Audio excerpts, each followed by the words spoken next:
Rocker JCC here to review Harry Fraud's new compilation mixtape, Adrift. Now, I've just very recently discovered Harry Fraud because I heard the track Bird on a Wire by Action Bronson and Riff Raff, and that track is really phenomenal, one of my favorites from last year, and Harry Fraud produced that track, and it's just a really excellent beat. Definitely check it out if you haven't. You can actually buy the instrumental on iTunes like I did, and I just listen to the instrumental a lot.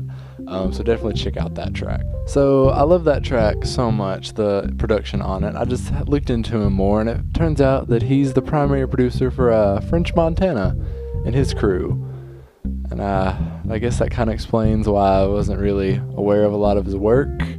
I'm just not a big French Montana fan. I don't get the hype and all that, but that's irrelevant right now. But I did look through my iTunes library, and I had a couple of songs that feature his production, most notably my two favorite tracks off of that Heems mixtape, Wildwater Kingdom, that came out last year, as well as a track off Wiz Khalifa's Taylor Allardyce, I think that's how you pronounce it, and that Pusha T Wrath of Cain mixtape. Now, the Wiz track and the Pusha track, they are on this compilation, but the problem is they weren't really the best points on those mixtapes.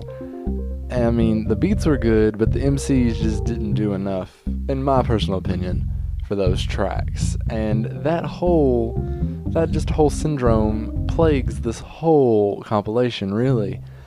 It's just like the beats are on point, and they're really great, and they're on this one level, but none of the MCs, well, not none, some, I'll get to those in a minute, they just can't reach that level. And I mean, on almost all the tracks on here, I just block out the MC and just kind of focus on the production, and that just gets kind of annoying to do on this for like a whole album. I mean, I would seriously just much rather have a mixtape of instrumentals like Claim Casino did, instead of this like just compilation of mediocre MCs on amazing beats. Now, not every track on here suffers from that. Three in particular. First off, More Boogie Boards by Action Bronson shows what can happen when a unique MC hooks up with a really fantastic producer. Action spits over this atmospheric trap type beat, and it just makes me really excited for their upcoming compilation that they're putting out. Secondly would probably be my favorite track on here, Danny Brown's Hottest MC. I mean, he just channels that angry side to him, and he just spits so real you think that he wrote it in Janis Joplin's vomit. Fraud's beat just sounds like some 60s psychedelic music score, almost, if that makes sense. It makes me feel like that scene in the Doors biopic where they're tripping on drugs in the desert with some Indian. I hope you got that reference, but, you know, the track's fantastic, put it that much. And the third track that I actually really enjoy on this EP is surprisingly the Rick Ross track, Cassette Deck.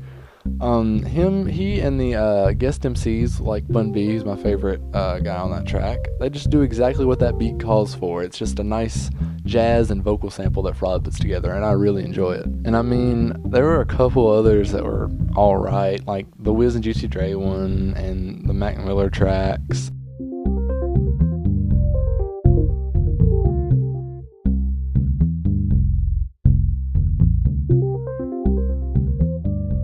There's a Cool G Rap track. I mean, they at least kept my attention. I can at least say that. I mean, the others just really made me zone out, except those annoying ass French Montana ones with the really stupid hooks. Oh my god, those hooks were really bad.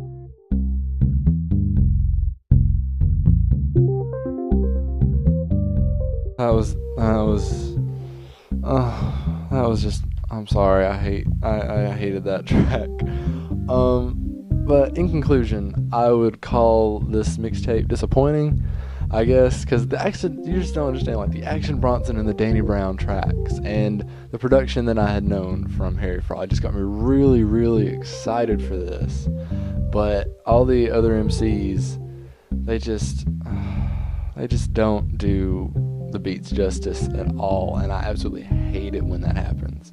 Producers like Harry Fraud and The Alchemist too, that's another great producer, they just need unique MCs that back up their creative productions to justify the tracks. I really think Harry should have went the Clams Casino route and just put out the instrumentals.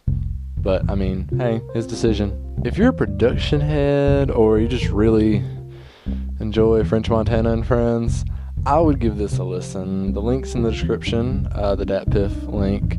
I'm not really loving this thing, besides those couple tracks I mentioned, but the production is really good. I'm very eager to see Harry Fraud's future beats and production work. But you know, as always, Rocker JCC. Check out all my other videos and subscribe, please. It really helps me keep going. Comment on what you thought of this review. And just stuff in general. What do you want me to review? Do I need to shave? I mean, anything, guys. I just want some human interaction. But seriously, guys, just do whatever. Subscribe, like, comment, all that stuff. Rocker JCC. Peace.